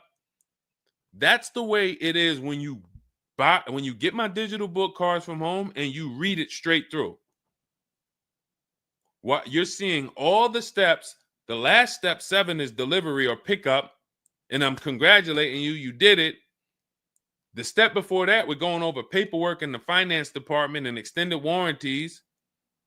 You shouldn't be there, because you should be going through step 1, checking it off. Deshone told me do this. Step 2, check it off. Step 3, and then once you get to step 7, which is delivery, check, just picked up my car. It's a checklist, not a Bible or a almanac for car research or car studies. That's not what it is. And so I want to let you know that, so that you don't come in thinking you're about to learn a lot about cars. In fact, that's how it was when I first started. My first book was called 52 Car Buying Questions Smart People Don't Ask that cost them thousands. 52 car buying questions smart people don't ask that cost them thousands. That book's not for sale anymore, but if you Google it, it's highly rated. People loved it. People said, Deshone, I use this book, man. I learned so much and I got a good deal. Because I still was teaching you how to get to the multiple offers, but it was too much information. That was when I came and I started teaching and I said, I want to teach y'all. I want to teach you everything I know. No, the way my book now is, Cars from Home, 7 Steps to Saving Time, Money, and Avoiding Dealerships, is to get you right from where you're at to your car. 90 minutes, 2 hours from home. Boom, boom. Little small exercises here, 10 minutes here, 5 minutes there. Boom. All right, I'm picking up my car. So that's why we have the success stories that we have, because of the fact that it's a focused step-by-step book. Okay? So you can get your copy in my TikTok bio, my Instagram bio, the YouTube comments, or the Facebook comments. It's 75% off. That's the welcome offer. It's normally $97, but you can get yours for $24 as long as you get to my bio and Instagram, TikTok, or the YouTube comments or the Facebook comments before that 2 hours expires. This is Brian, just got his first ever lease using the book. Thank you, Brian. 2025 Honda HRV, $30,000 car, $395 a month. That's a 1.2% ratio. No money down.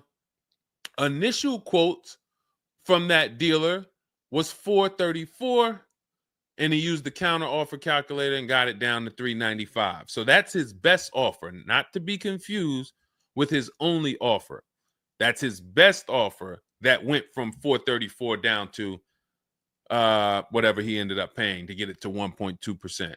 So that is how you want to do it. Step by step, go grab your book. Make sure when you get your book, screenshot the thank you page, because my support team's email is on there.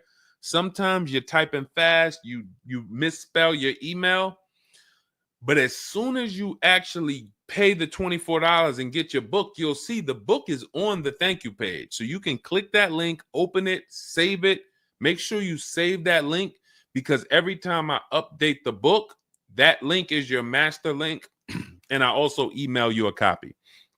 Okay, and then you'll have everything we teach step by step to get as many cars as you want. You'll see, you'll be like Sheree, you'll be like Zafrina, 2 and 3 and 4 cars. Rosalie, 4 cars. Ken, we talked about. Trey, we talked about earlier, 3 cars. These people have been with us since 2021 and 2022. So if you're new here, you got people that's already 3, 4 cars up on you using what we use, and catch up. All right, go ahead, Dolan. I saw we got a couple more from Carrie Ann. We got Linda March.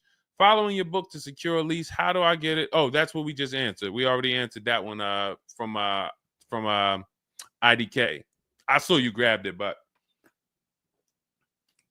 I answered it before you grabbed it. Carrie Ann Gifted Hands. Evening. Okay. Can a dealership... I'm sorry. I'm having trouble reading. I'm going to have tea on these broadcasts, because can a dealership take your newly purchased vehicle to a private mechanic without telling you? Actual dealership, because he refused to pay the money to get it fixed. Can a dealership take your newly purchased car? So if they're taking it to a private mechanic, then it most likely does not have a manufacturer warranty, because if it had a manufacturer warranty, for example, Kia has a 10-year manufacturer warranty, bumper-to-bumper warranty. I think it's 10-year bumper-to-bumper. But when the manufacturer puts a warranty on a car, dealerships don't really want to take it anywhere, because the manufacturer is covering the cost. They're covering the cost of the parts. They're paying the dealership for the labor. So it sounds to me like you got a pre-owned car and it was newly purchased to you, but it doesn't have a warranty. So they may have offered you some form of warranty, Maybe they put something in writing. And whenever you buy a car, you should have something in writing on the buyer's order. This is why we have a whole step in my book for paperwork and protection. That's step 6, because you need to have certain things in writing before you actually take delivery or pick up. But it sounds like they probably had an in-house warranty, like, hey, if you come back, you got 30 days or 3,000 miles, or you got 90 days, and if anything goes wrong, just come on, bring it back. And now you brought it back because you had an issue, and they're looking and saying, well, our guys can't fix the issue, or we don't want to pay our guys to fix it. We're going to pay, this guy over here, and he's going to fix it. He can do that because there's nothing in writing that says he can't do that. And she said, correct. Ask me how I know. I swear, the reason why I invite you into my world, guys, is because everything that you think is complex is totally normal for us. That's a crazy situation for you. I can tell you exactly what's going on because I've seen this situation for the last 20 years. So when you're coming into our world, it's like, wow, this guy really knows. I see why he can kind of keep me calm, because this stuff is calm for me. That's where I want you. It's like being with somebody and you're going into a scary situation, but they've been here 200 times. Oh, it's dark back there. No, nothing ever comes from back there. When we get up here, you're going to hear some sounds in the bush, but that's just little raccoons and they're harmless. They actually like, oh, okay. You start to get more comfortable because the other person has been here a lot. So there's nothing in writing that says he can't do that. But if it is in writing that he needs to fix the issue, that's really all you care about. What's really in writing is you need to fix this. How you fix it and who you get to fix it, that's your internal business. If you want to take it and outsource it to another mechanic because your mechanic can't figure it out, that's fine. Some dealers have a relationship with a dealer up the road. So if, a used car dealer might take it to a Subaru dealer if it's a Subaru, and they might, but their thing is they need to get it fixed because they're obligated. You said just purchased it, went back into the shop 2 weeks later, still did not have it back. Exactly. So they're going to try to do everything possible to get it fixed. And that may include taking it to someone who they think can fix it. Now, I assume, are your payments due? Did you start a loan? Because this is different if you have a loan and you have my car and I have a payment due in 2 weeks or 3 weeks or 1 week. And if my payment is due, then I'm going to actually wait probably 1 month. And if I don't have anything in writing of when I'm getting this car back, then I'm going to make a police report. And because now I'm getting ready to either unravel this deal. You got to give me a car. I need to, and watch this. Why the police report? It's to document what's happening. First of all, people don't like to see police pull up to their, it's leased. It's a brand new car.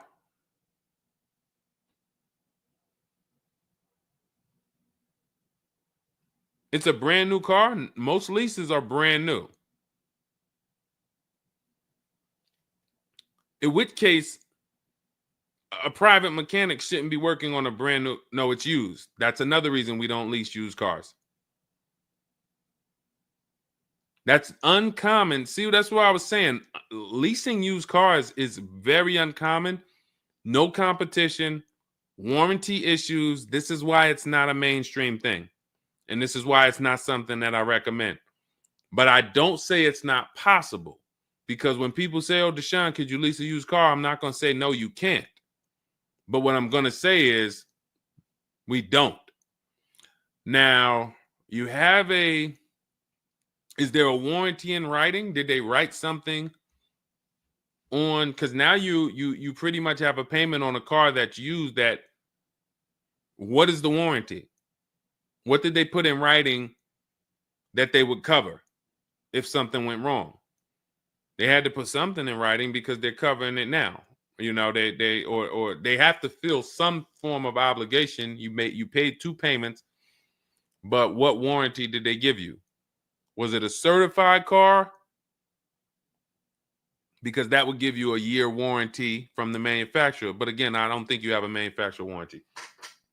In fact, I almost know you don't, because they wouldn't be taking it to a private mechanic if it had a manufacturer warranty. Originally 32,000, at the end 62,000 through. Originally 32,000, at the end 60,000 through Exeter. Yes. Well, I mean, originally 32,000. I don't know what you mean by that. Is that your mileage? I need to know. Did they put something in writing saying that they were giving you a warranty?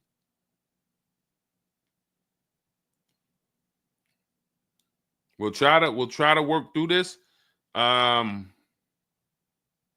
because it's no different than if you bought a car from them. There's a bank involved, but it's a used car. It's no warranty, and they're pretty much holding on to it and trying to fix it. And if they can't fix it, we need to know, are they obligated to fix it or not? If there's nothing in writing saying, hey, you have this time where you can bring it back and we'll fix it, then that's gonna be that's gonna be hell for you. So we really don't want that. So, but I can't tell you how to approach this without knowing what is in writing. And again, when you get my book, not you, I'm just gonna try to help you through, but I'm talking to you. That's why we have step 6 is paperwork. Because when you're sitting there looking at a bunch of paperwork and they're telling you to sign it, okay, sign this now. All right, this is your motor vehicle stuff. This is your okay, do you want this? What is important and what's not? What is important and what's not important? Out of all of this stuff, there may be 1-2 words on here that I need to know. I need to look at that buyer's order, and I need every used car, every single used car. I need to know what the warranty is when I drive off. Is it as is? That means when I drive off, it's on you. If the axle falls out on the highway 5 miles from here, you just signed an as-is deal. Buyer beware, it's on you. Is it 30 days, 1,000 miles? Who's going to do the work? Is it from the manufacturer? Is it from this dealership? Where can I go and use this at? You got to come back here. Do I have to go? Is this a nationwide warranty? I need to know what is covered on this paperwork so that I don't end up in a situation that we're trying to get out of right now. The warranty is through portfolio protection.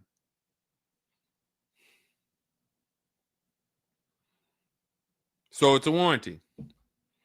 May not be a good one, but it's a warranty.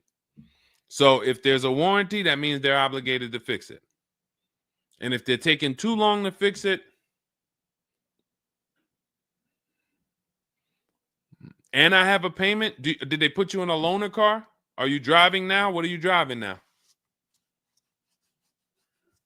If I bought a car with a warranty and then it had problems, I dropped it back off to the dealership and they had it for 2 weeks, and I have payments I'm still making on it, I just got it and it's in the shop, I'm not going to let that car stay in the shop more than 30 days with no car. I'm in a loaner. Okay, so you got to just chill out. You got to just chill out. Hopefully the loaner is as nice as the car you got. And if the car and if that's the case, then you just chill out. It's not a mainstream program you're in. It's like a black market program. That's the best way I could describe it. These companies that lease used cars, it's a black market kind of behind. It's not a mainstream thing. That's why all of these companies are small or like very little known name companies. They could go out of business. Nobody knew. Who the heck were they? Nobody knew. Portfolio such and such went out of business. I never even heard of them. Who were they? Because they operate in the black market back there. So the general manager refused to pay the $4,300 for the corrosion on an important part. Again, what's your payment on the car? I just want to, I think this is a valuable lesson. They've had my van since from June 19th. Oh, they've had the van for that long? And you've been in the loaner?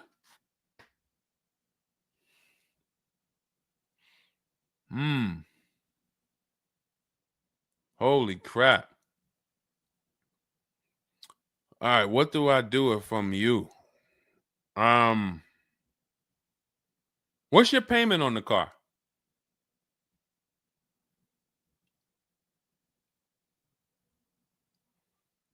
Company had your car for months.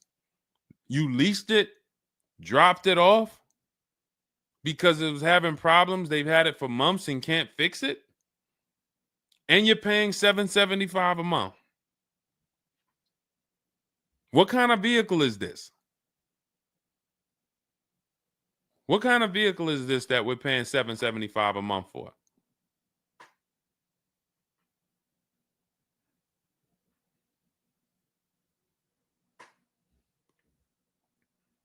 I just want to give you some time to type. I mean, I like to try to give you, I like to try to give you a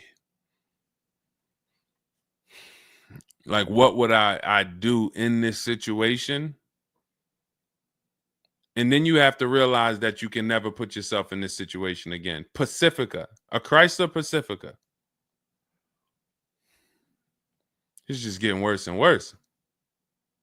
$775. Do you know what you could be driving for $775? See, the used car leases. Why the used car leases? They don't even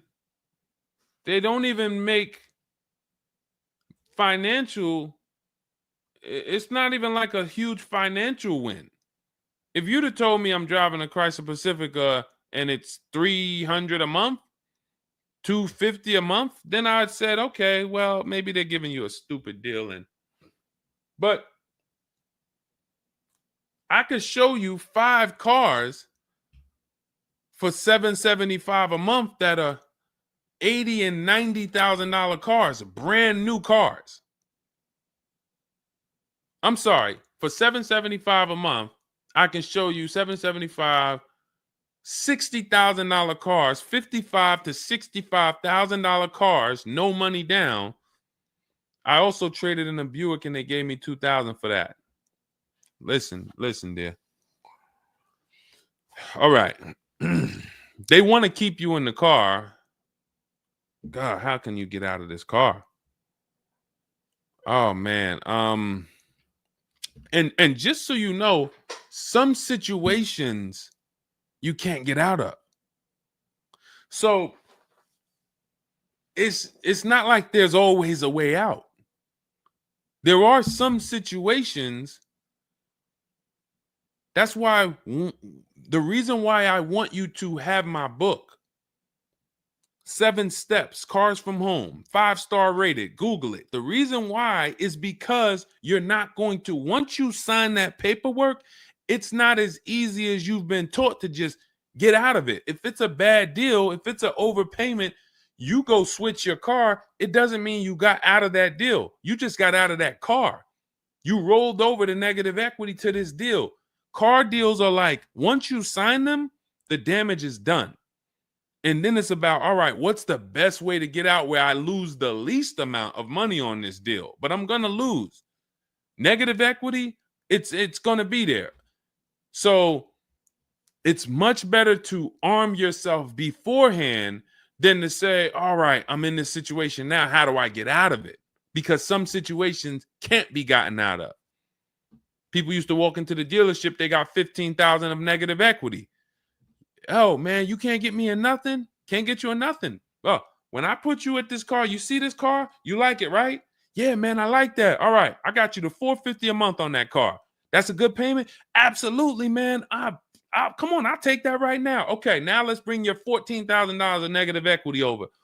Yet $450 a month, that goes up to now $700 a month.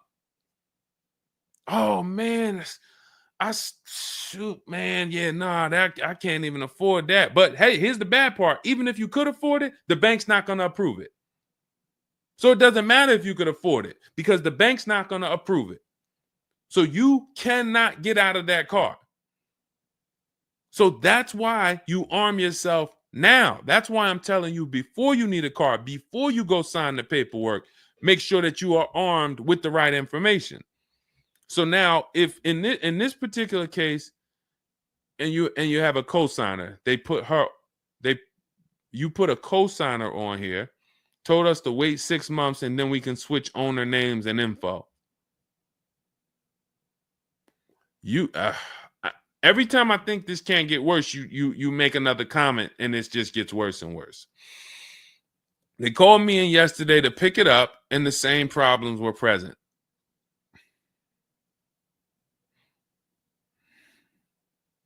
Good Lord. I'm almost stumped. Okay. All right. All right. You need to find out how many miles are on this car? How many miles are on this car? This is not a good situation.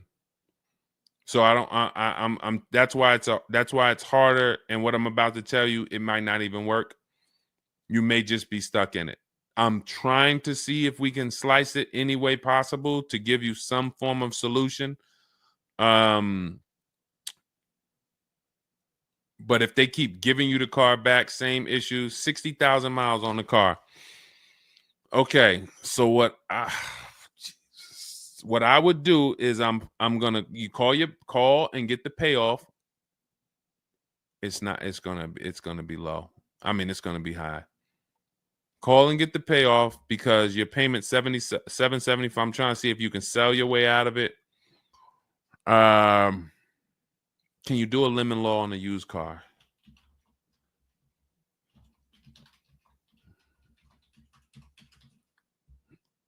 Let's see. Yes, some states have lemon laws that cover used cars, but the specifics vary by state. What state are you in? If they can't fix the same issue, but it's an aftermarket warranty.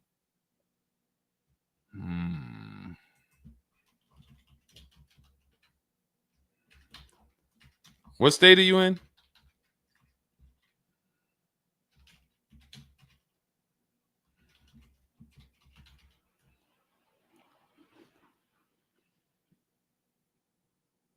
Maryland. Let me see. On a used car, Maryland. In Maryland, the lemon law primarily focuses on new cars or lease cars. Nope, that's not going to work.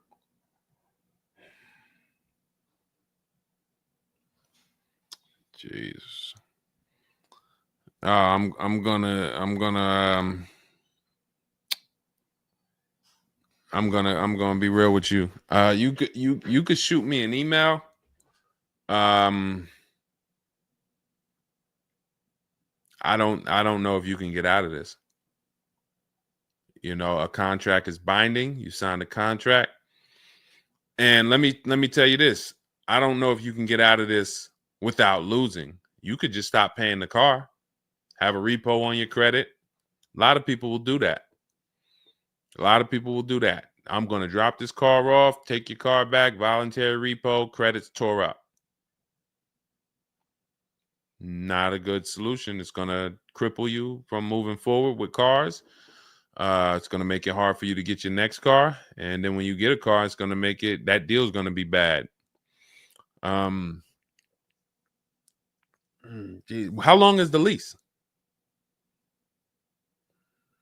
So this is just for those of you who are just joining us. We have This young lady got she leased a used car. Don't do this. And again, I'd like you to email me. Maybe I'll think of something that will come up as a solution. But you know, I trust you're gonna learn from this.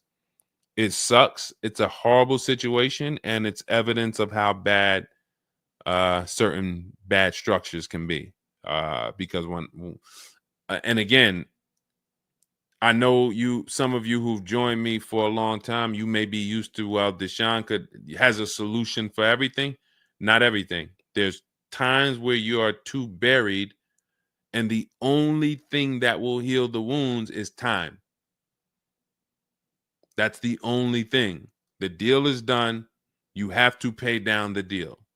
And then in a year, 2 years, you might be able you might be able to make a move, but you have to suck it up, bite the bullet, and we might be able to lean on them to get the car fixed. 78 payments. How? You said you leased it. This is a loan then.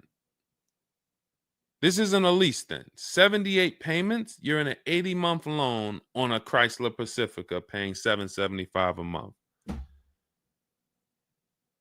It's not a lease, that's a loan, and it's 8 years that it's 7 years. 7-year loan.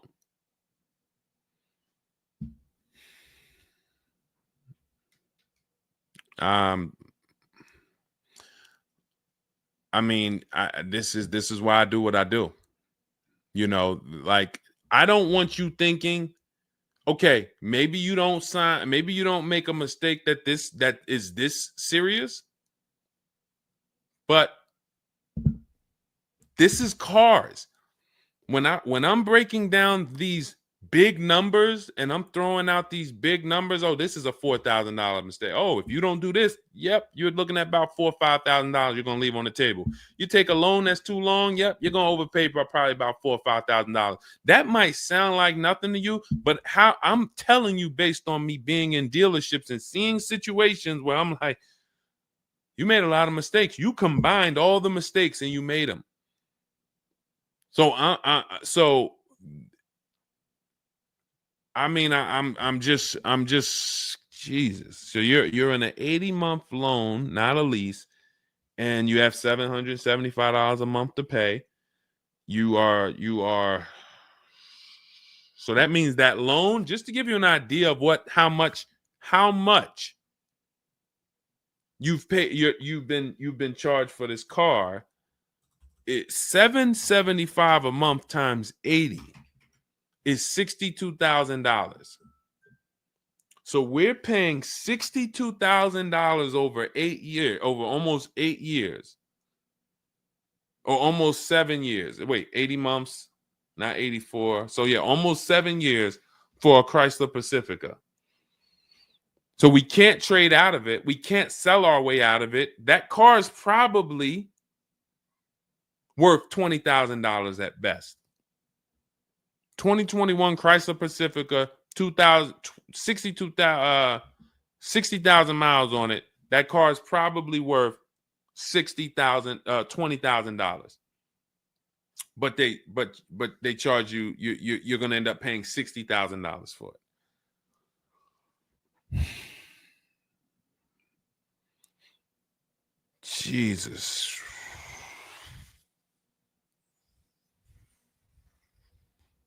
Most people will let the car go. Most people will let the car go. I don't. If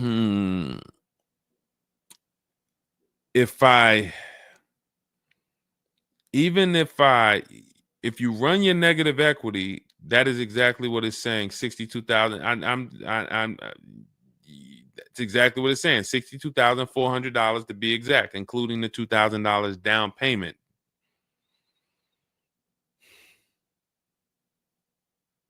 What's the name of this company that you did business with?